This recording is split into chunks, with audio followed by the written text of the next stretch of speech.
Ano ang Gog at Magog? Bakit sa Bible, dalawang beses yan isinalaysay? Yung isa ay sa Book of Ezekiel at yung isa naman ay sa Book of Revelation. Yan po ang tatalakayin natin ngayong araw na ito.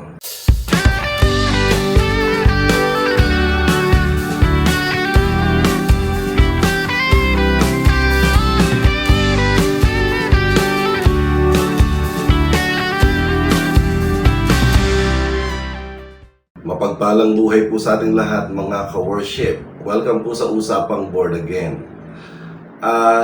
Narinig niyo na ba yung salitang Gog and Magog? Alam mo ninyo, dalawang beses po yan binanggit sa Bible. Yan po ay nabanggit sa Book of Ezekiel bilang isang prophecy at binanggit po yan din sa Book of John bilang isang prophecy. So pareho po silang prophecy. Ang karaniwang nagtitrigger po ng confusion dito, magkapareho ba ang Gog and Magog na isinulat ni Ezekiel sa Book of Ezekiel kumpara doon sa Gog and Magog po na binanggit naman ni John sa Book of Revelation. So yan po ang ating tatalakayin ngayong araw na ito, pero kinakailangan po, bago tayo maliwanagan sa bagay na ito, kinakailangan natin suriin yung pagkakasulat po ni Ezekiel sa version niya ng Gog and Magog, at pagkatapos naman ay babasahin din natin ang isinulat ni John sa Book of Revelation sa version niya ng Gog and Magog. Dito po, pag binasa natin yung dalawa, makikita po natin ang mga bagay na dapat natin makita kung sila ba ay magkapareho o sila ba ay hindi. So, para maliwanagan tayo, buksan po muna natin yung kapahayagan sa Book of Ezekiel na kung saan ang Diyos kinausap si Ezekiel. Ang sabi po dito, "The word of the Lord came to me, Son of man, set your face against Gog of the land of Magog, the chief priest of Meshech and Tubal, prophesy against him, and say, This is what the sovereign Lord says. I am against you, O Gog, chief prince of Meshech and Tubal. I will turn you around, put hooks on your jaws, and bring you out with your whole army, with your horses, with your horsemen fully armed, and a great horde with large and small shields, all of them brandishing their swords. Persia, Cush, and Put will be with them, all with shields and helmet. Also, Gomer with all its troops, and Bet Togarma from the far north with all its troops, the many nations with you. Get ready, be prepared, you and all the hordes gathered about you. Take command of them. After many days you will be called to arms. In future years you will invade a land that has recovered from war, whose people were gathered from many nations to the mountains of Israel, which had long been desolate. They had been brought out from the nations, and now all of them live in safety. You and all your troops and the many nations with you will go up, advancing like a storm. You'll be like a cloud covering the land. This is what the sovereign Lord says. On that day, thoughts will come into your mind, and you will devise an evil scheme. You will say, I will invade a land of unwalled villages. I will attack a peaceful and unsuspecting people, all of them living without walls and without gates and bars. I will plunder and loot and turn my hand against the resettled ruins and the people gathered from the nations, rich in livestock and goods, living at the center of the land. Therefore, Son of man, prophesy and say this to Gog. This is what the sovereign Lord says. in that day when my people Israel are living in safety, will you not take notice of it? You will come from your place in the far north, you and many nations with you, all of them riding on horses, a great horde, a mighty army. You will advance against my people Israel like a cloud that covers the land. In days to come, O Gog, I will bring you against my land, so that the nations may know me when I show myself holy through you before their eyes. This is what the Lord says. Are you not the one I spoke of in the former days of my servant, the prophets of Israel? At that time they prophesied for years that I would bring you against them. This is what will happen in that day when Gog attacks the land of Israel. My hot anger will be aroused, declares the Lord.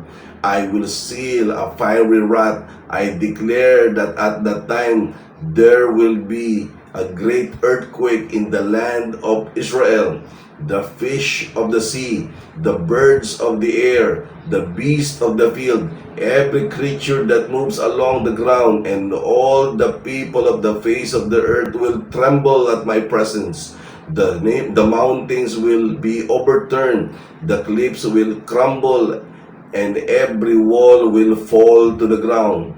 I will summon a sword against Gog and all my mountains, declares the sovereign Lord. Every man's sword will be against his brother. I will execute judgment upon him with plague and bloodshed. I will pour down the torrents of rain, hailstones, and burning sulfur on him and on his troops and on the many nations with him. And so I will show my greatness and my holiness, and I will make myself known in the sight of many nations. Then they will know that I am the Lord. Doon po sa binasa natin na itinala po sa Book of Ezekiel chapter 38, maliwanag ito na kinausap ng Diyos si Ezekiel para kausapin si Gog. So, maliwanag na si Gog po ay isang tao. Ang Magog naman ay ang lugar, mga kapatid. So, siya po ay isang chief prince, sabihin natin isa siyang leader, isa siyang hari, na kung saan pinamamahalaanan niya ang Meshek, ang Tubal, ang Magog, at ang mga bayan na ito po ay sakop niya sapagkat siya po ang kinikilalang pinuno doon. Dito po sa mga nabanggit na ito, meron pang Cush na nabanggit, meron pang Put, meron pang Kanaan. Ibig sabihin, ang Gog na ito pala, kakausapin ni Ezekiel sapagkat ang Diyos binitawan kay Ezekiel ang mga bagay na dapat malaman ni Ezekiel na dapat naman ipaalam kay Gog. Ano yon? Na si Gog ay nagbabalak lumusob sa bayan ng Israel. Lulusubin niya Israel. Kababalik lang po ng Israel from the exile. Alam naman natin ang kwento. Mula nung dumating si Haring Nebuchadnezzar, nagkawatak-watak na po ang Israel. Pero sa magandang palad ng Cyrus, Darius at saka Xerxes, pinabalik po sila. Yan po ay nasa leadership nila Zerubbabel, nila Nehemiah at ang paring si Ezra. At nire-recover pa lang po nila ang bayang ito na na-devastate po nung panahon ng Babylonian Empire. Ngayon, mapayapang nakatira ito sapagkat hinayaan po ni Xerxes at saka ni Artaxerxes na mabuhay ang mga Hudyo o ang mga Israelita sa bayan ng Israel. Kaso etong si Gog, hindi ko alam kung anong timpla meron siya, na kung saan niyaya niya ang mga karatig bayan na ito at dadako sila sa land of Israel na kung saan napakalayo nito para sa bayan nila. Ang layo po. At susugur nila to, ipaplunder nila, kumbaga sasamsamin nila ang kayamanan at ang mapayapang bayang Israel nito ay kanila pong guguluhin. Ano magiging resulta? Pag in-invade po nila ito, most likely po mamamatay po ang bayan ng Israel. Yan ang dahilan kung bakit kinausap ng Diyos si Ezekiel, sapagkat si Ezekiel ay makikipag-usap kay Gog at sasabihin, Gog, alam ng Diyos ang binabalak mo. Pag ginawa mo yan, eto mangyayari sa iyo. Yun na, magkakaroon ng earthquake, magkakaroon ng mga iba't ibang klase ng dilubyo, ano pa, at ikaw ay literally matatalo sapagkat kakampihan ng Diyos ang Israel laban sa iyo. Okay? Tingnan po ninyo mga kapatid. Pag binalikan po natin, may binanggit po dyan na mga bagay na parang pamilyar kung tutuusin, lalo pag nagbabasa ka ng Biblia. Bakit po? Yung Magog po, yung Tubal, at saka yung Meshek, yan po ay makikita natin sa Genesis chapter 10, verse 2. Yan ay sinasabi, these are the sons of Japheth, Gomer, Magog, there's one, Madai, Javan, Tubal, Meshek, and Tiras. Lumalabas po ang Magog, ang Tubal at Meshek na pawang mga lugar sa panahon ni Gog. Pero pag tinrace back mo siya sa panahon ni Noah, ito po ay mga apo ni Noah na mga anak po ni Japheth. Okay? Tapos ang Genesis chapter 10 verse 6 naman ang sinasabi ay si Cush at saka si Put, kasama si Mizraim at saka si Canaan. Ito ay mga anak ni Ham. Okay? So lumalabas itong mga binanggit na ito na pawang mga lugar na sa panahon ni Gog, ito po pala ay mga apo lahat ni Noah. Lahat po ito ay anak ng mga anak ni Noah. Okay? Ngayon, ano pong ibig sabihin ng Gog, Tubal, Meshek, Put at saka Cush sa ating modern generation? Ito po yung mga bansa. Okay? Iisa-isahin ko po yung mga pinagbabanggit, pero this time, ito po itatawagin na natin sa mga bansang nalalaman natin. Ito po ay Russia, ito po ay Iran, ito po ay Turkey, ito po ay Libya, ito po ay Algeria, ito po ay Tunisia, ito po ay Sudan, ito po ay Uzbekistan, at ito po ay Kazakhstan. Yan po ang mga bayan yan na sa panahon ni Gog ay Tubal, Meshek, Magog, Put at saka Cush. Ibig sabihin, nagbago ang pangalan at ito na po ang mga kinikilalang pangalan. Yung Magog, Tubal at Meshek po, yan po ay equivalent ng Russia, ng Iran at saka ng Turkey, mga ka-worship. Okay? So lumalabas ang Gog and Magog kay Ezekiel po ay tutukoy talaga sa Haring si Gog, sapagkat si Haring si Gog ay nagbabalak ng coup d'etat. Nagbabalak siya ng rebellion, nagbabalak siya ng invasion. Sasakupin niya ang Israel sa tulong ng mga bansang nakumbinsi niya na sasama sa kanya at magtutulong-tulong sila para lukubin ang bayan ng Israel. Pero hindi sila magtatagumpay sapagkat pinaplano niya palang ito, hindi na ho ito matutuloy. Bakit? Alam ng Diyos Alam ng Diyos. Ibig sabihin, nasa isip pa lang niya, ay nako, inunahan na siya ng Panginoon at binigyan na siya ng warning. Gog, sabi ni Ezekiel, ito pinapasabi ng Sovereign Lord. Pag tinuloy mo yan, ito mangyayari sa iyo. Parang ganon. Okay?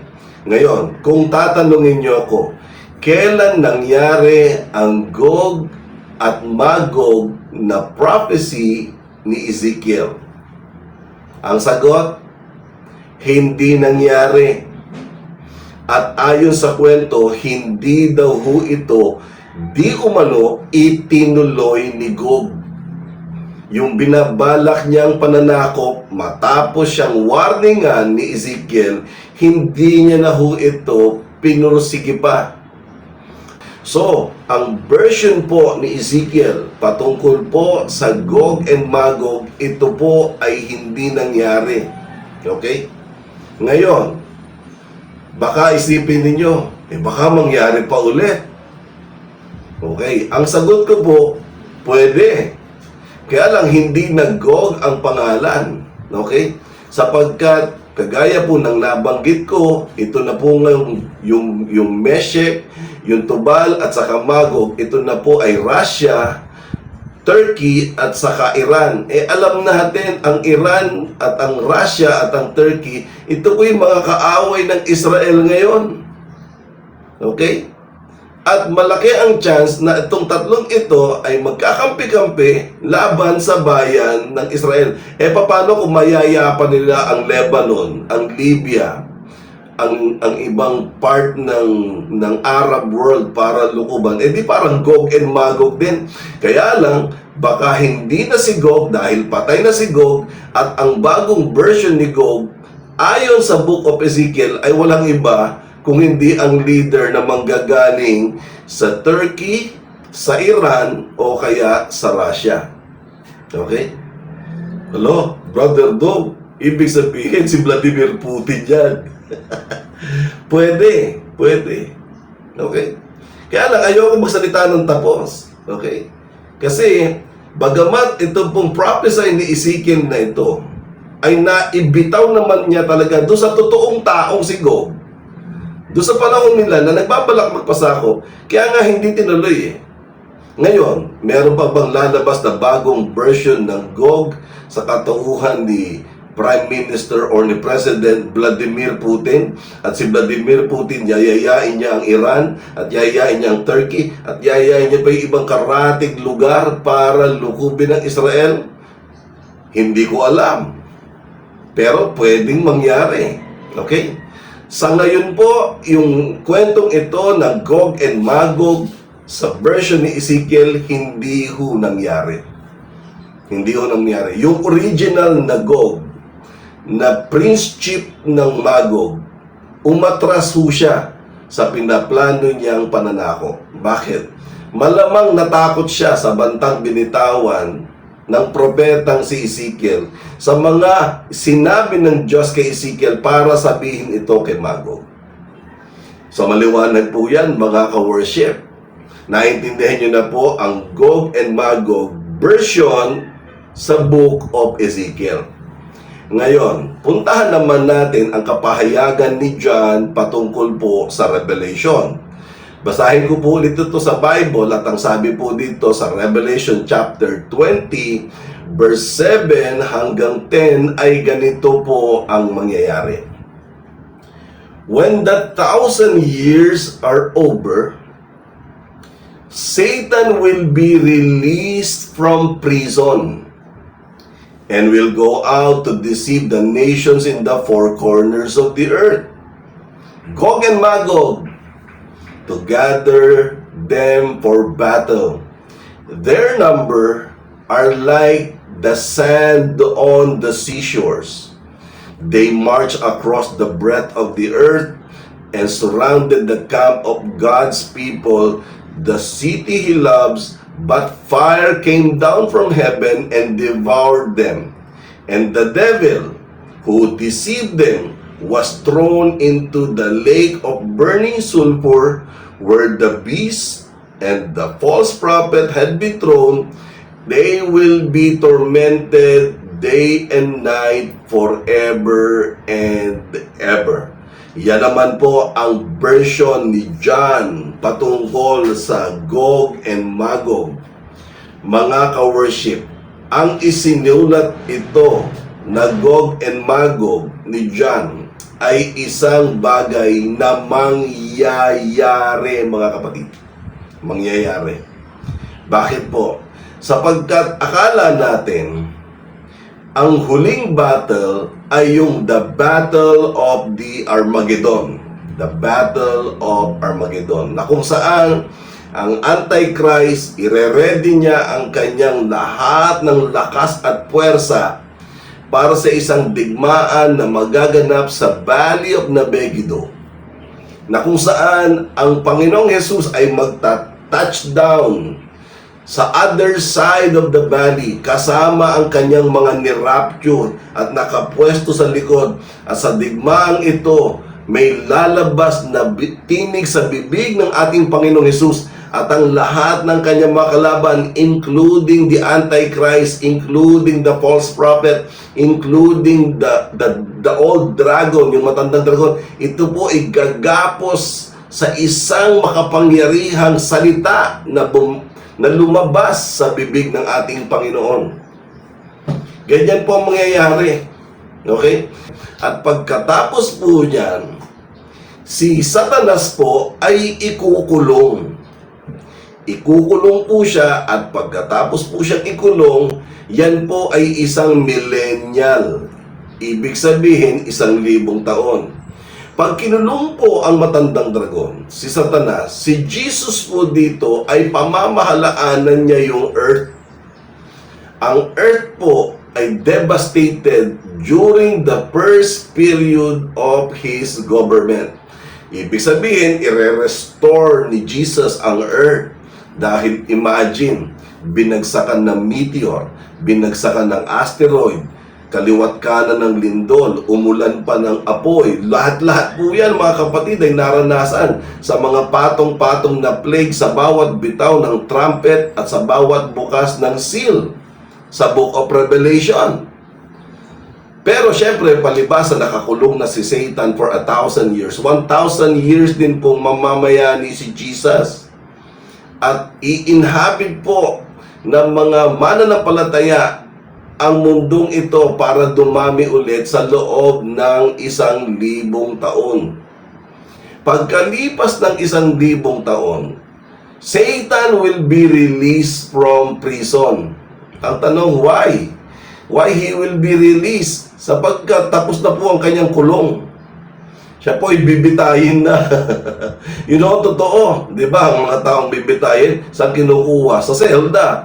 Pag ilabas ka sa selda, ang mangyayari nito, siya po ay dadali na po doon mismo sa bitayan. Either Silla Electrica, either Fire Squad, either guillotine, or yung cutting off the head.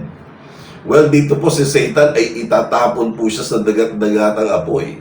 Pero ang sabi po dito sa version ni John sa Book of Revelation, matapos lumabas si Satan, he was able to convince many nations to fight against the city of the saints, to fight against the city of the holy ones. Pupuksain nila yung holy city sa tulong ng mga tao na nandoon, at nakumbinsin niya na ang mga bansang ito umaklas, lumaban sa banal na bayan ng Diyos. Ibig sabihin nito, nakumbinsin niya ang lahat ng ito sapagkat ang lahat ng ito ay galit sa bayan ng Diyos at galit lalong-lalo na sa Diyos ng bayan ng Diyos. Ang sabi nga dito sa Revelation, Satan's army is so massive that their number is like a sand on the seashore. Kaparehas doon po sa sinasabi doon sa Gog and Magog version ni Ezekiel. Okay? Ngayon, tatanungin niyo ako, bakit binanggit ni John ang Gog and Magog? Hindi pala ito Gog and Magog.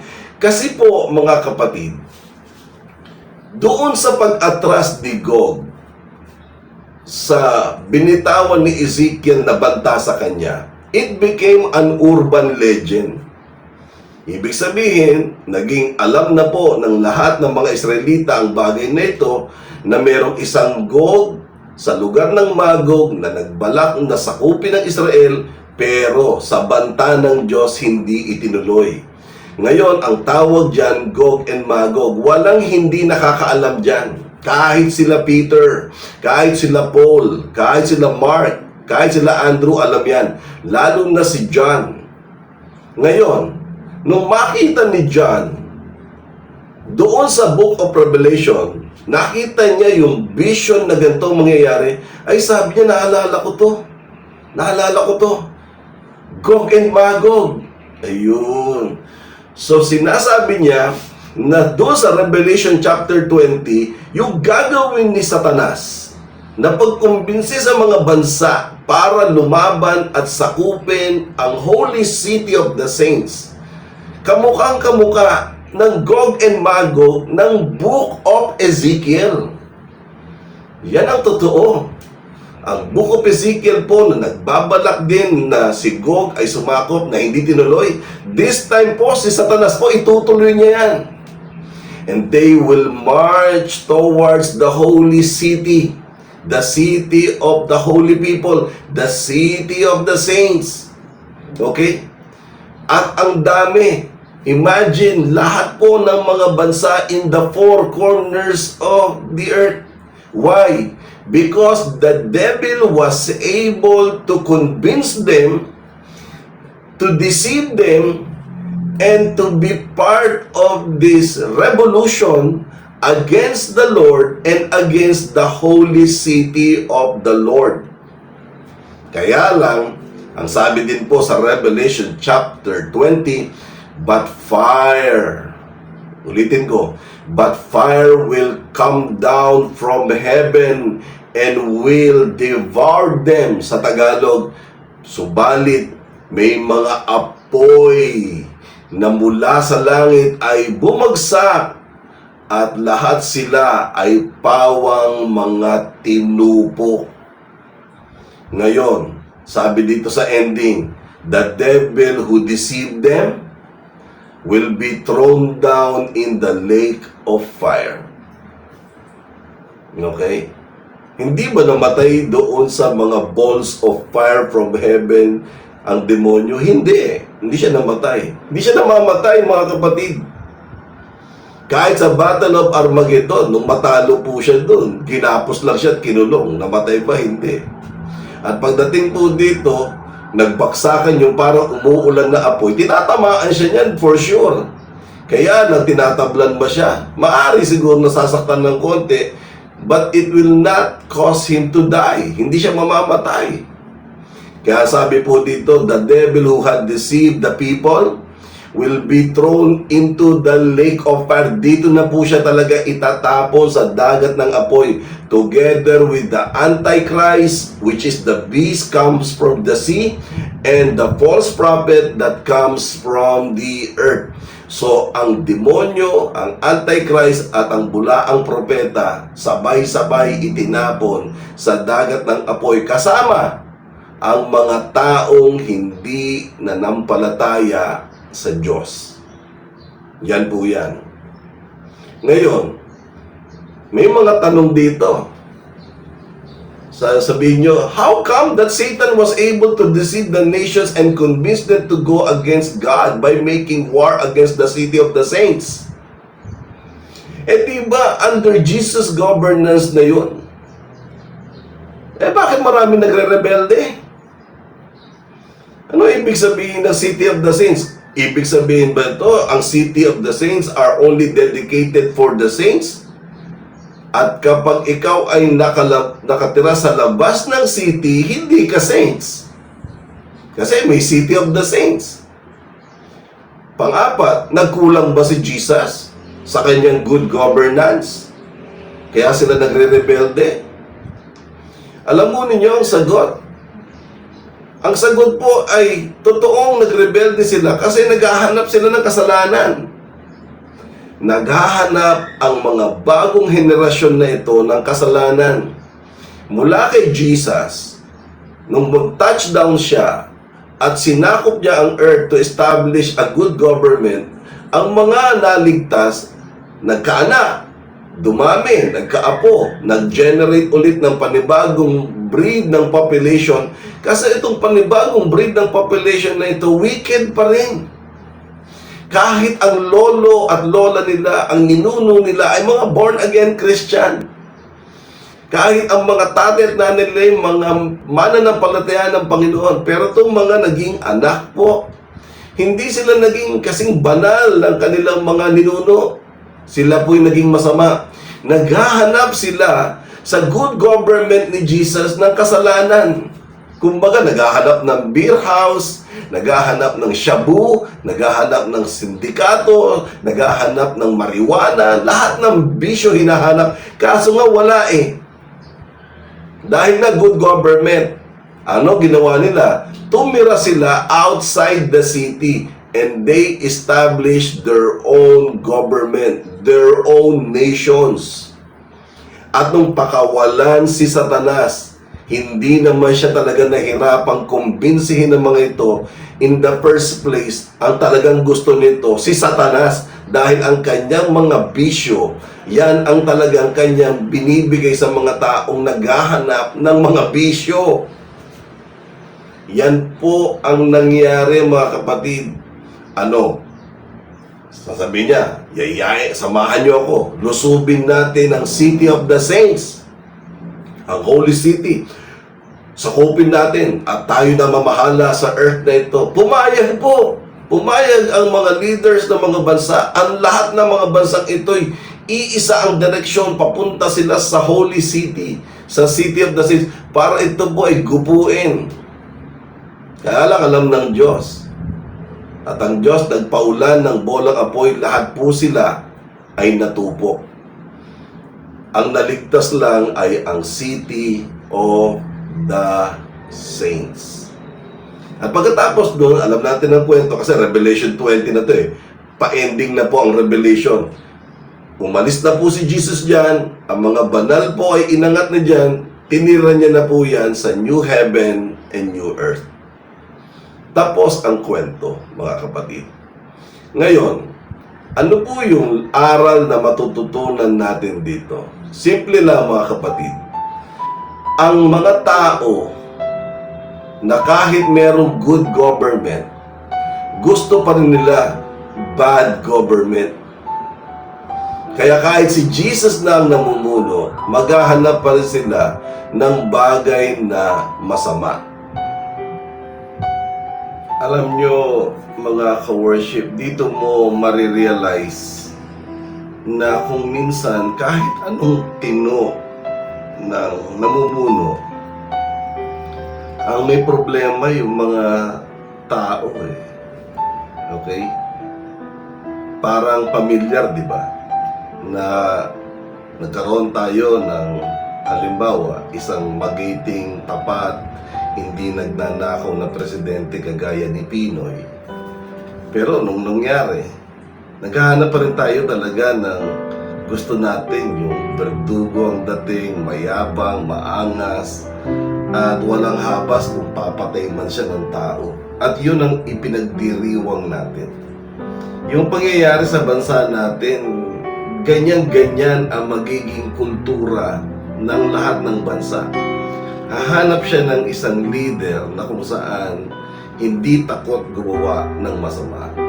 Dahil akala nila, dahil sapagkat itong mga taong ito, mga pinunong ito ay hindi natatakot gumawa ng masama, yun ang magiging kaligtasan nila sa mga problemang pinagdadaanan. Kung kinakailangan pumatay, edi pumatay.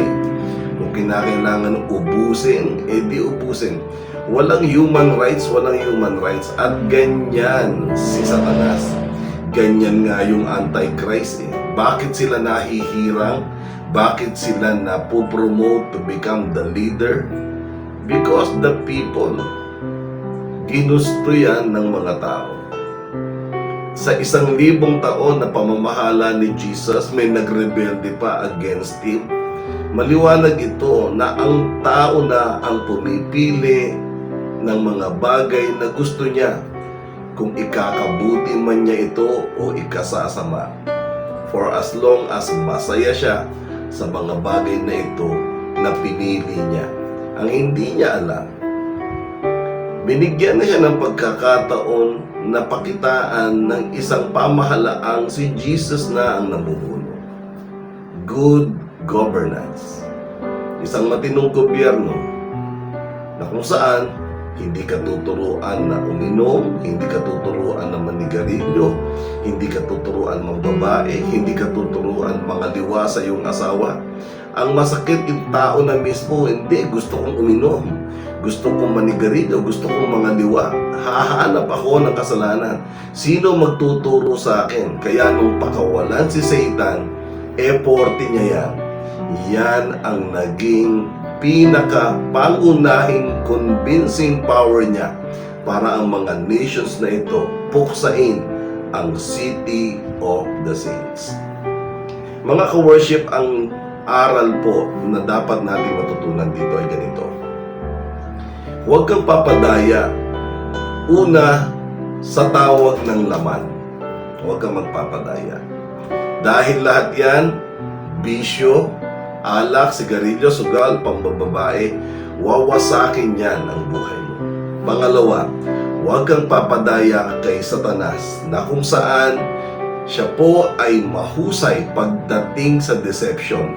Imagine, nadaya niya ang unang tao sa mundo, si Eva at si Adan, at nadaya niya pa rin ang mga huling tao sa mundo na kung saan sa Gog and Magog na ikinuwento ni John, lahat ng ito na-deceive niya, nakumbinsi niya para magrebelde at puksain sana ang City of the Saints. Sana po may aral kayong natutunan sa mga bagay na ito na itinalakay ko para sa inyo.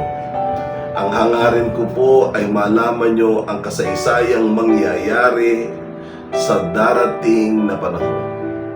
Dito nyo mapapagtanto na kahit pala matinong gobyerno, kapag ang mga tao gusto ay gulo, gusto ay kasalanan, gusto ay bisyo, mahihirapan pa rin po ang pag-usad sa matinong kapamaraanan. Well, inihahanda ko lang ho kayo sa mga bagay na ito para at least meron kayong impormasyon patungkol sa mga mangyayari sa panahon ni Jesus Christ sa 1,000 taong pamamahala niya na akala nyo mape-perfect niya. Hindi. Bakit? Hindi makikisama ang mga tao sapagkat ang mga tao ay wicked, mga kapatid.